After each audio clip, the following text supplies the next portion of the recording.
Xamzat Kimayev döyüş satdı. Bu günə ən populyar bir cavabdır və sizə deyə bilərəm ki, uşaqlar, heç də elə deyildi. Sadəcə Kimayev çəkisini çox saldı, 21 kilo və bərpa ola bilmədi. Çəki mərasimində artıq bilinirdi ki, çox sıxılıb, çox əzgindir və çox pis formadadır, halsızdır. Kimayev çoxdan da belə bir formada görmürdüm və sizə döyüş qabağı çox deyirdim ki, Strickland altında qalmayacaq. Yəni ki, Strickland yerdə saxlamaq çətin, çox güc tələb olunacaq. Gördüyünüz kimi 2-ci raunda artıq Kimayev yoruldu. Səndə Xamzat Strickland'ı yerə ala bilər, alsa da nəsə edər.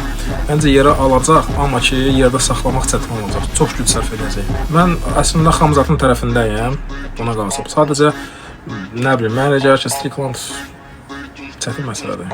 Strickland əziyyət verəcək onu. Sembolya Xamzatın beyninə girib. Yəni ki, hər şey bu qədər siz fikirləşdiyiniz kimi asan deyildi. Yəni səhnə arxasında çox şey baş verir. Ona görə çox da, yəni ki, Kimayevi qınamayın. Bu arada Xamzat Kimayevin məşq elədiyi RDX sərcələri görürsünüz. Xamzat Edition.